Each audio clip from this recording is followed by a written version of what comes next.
રચકો આ રચકાને પાવાનો છે. થોડોક જ છે, 5-6 ચેરા જ, પરંતુ પહેલાં લાગી છે ભૂખ, તો પહેલાં થોડુંક ખાઈ લે.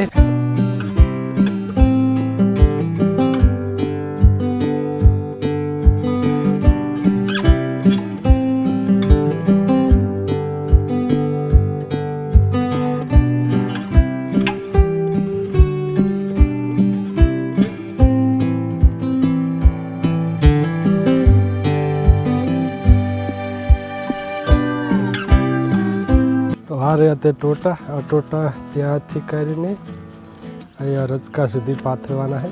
તો પહેલાં ટોટા પાથરી નાખીએ, પછી મોટર ચાલુ કરવા જઈએ.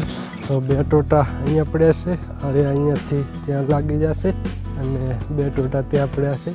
2 ટોટા ત્યાં અને 2 આરે આ 2 લાગી જશે તો ત્યાં પહોંચી જશે. આ ટોટાને પેલા ઢાળીને ત્યાં લઈ જઈએ.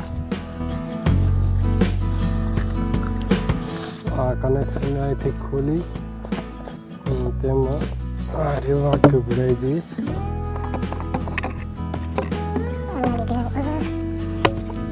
આ 4નું કનેક્શન છે અને આ 3ની પાઇપ છે. તો તેને જોઈન્ટ કરવા માટે 4-3નો આ કોલો ફિટ થઈ જશે.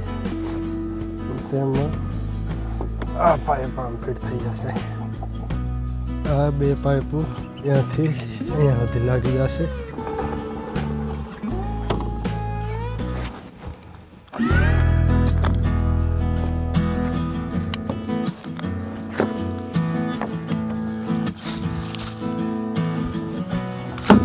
તો ટોટા કમ્પ્લીટ પાથરી નાખ્યા છે.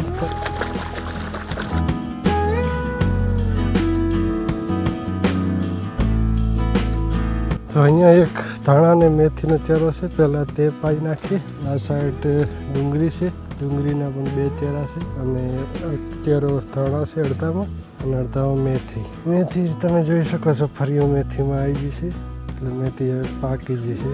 અને ડુંગળી ઉપરથી નમાડી દીધી છે, આટલી નમાડી છે, આ પણ નમાડી દેવાની છે બધી, એટલે અંદરનો જે ડુંગળીનો દડો આવે તેનો વિકાસ થાય.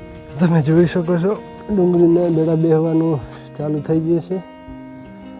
જો આવડા દડા થઈ ગયા છે, પરંતુ અત્યારે તો આનો વિકાસ થાય અને ડુંગળીના દડાનો ઓછો થાય, એટલે અહીંયાથી આ રીતે આમ નમાડી દઈએ, એટલે આનો વિકાસ ના થાય અને બધું જે પોષક તત્વો છે એ આમાં જાય અને ડુંગળીના દડાનો વિકાસ થાય, એટલે દડો મોટો થઈ જાય, પછી ડુંગળી નીકળી દેવાની.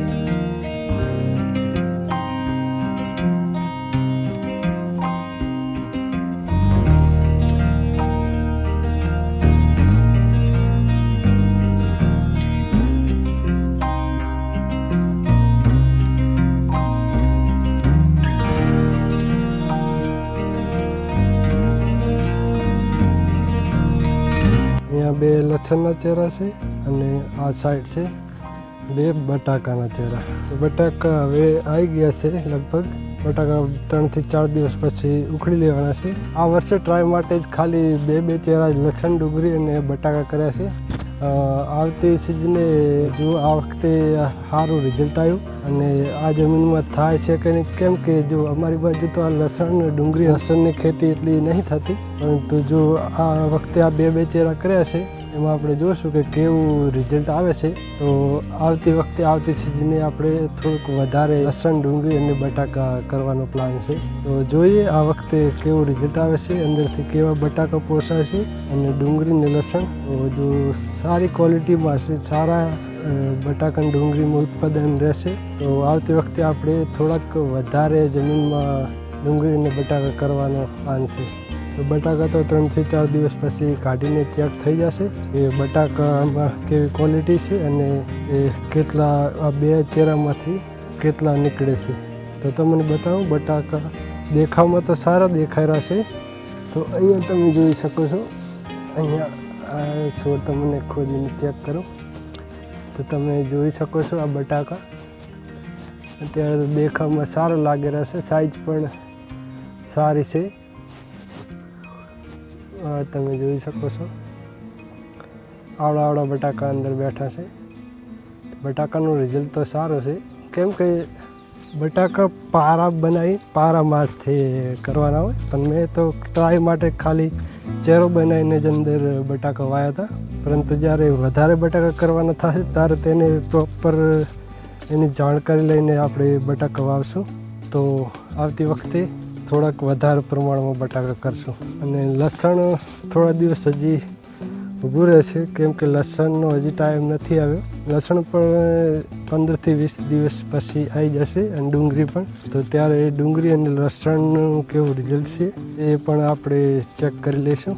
તો રચકો તો પી ગયો છે, તો ચલો મોટર બંધ કરી નાખીએ. અને આવા બીજા વિડીયો જોવા માટે મારી ચેનલ સબસ્ક્રાઈબ કરી નાખજો. અને મળીએ જલ્દી બીજા વિડીયોમાં. ત્યાર સુધી જય હિન્દ, જય ભારત.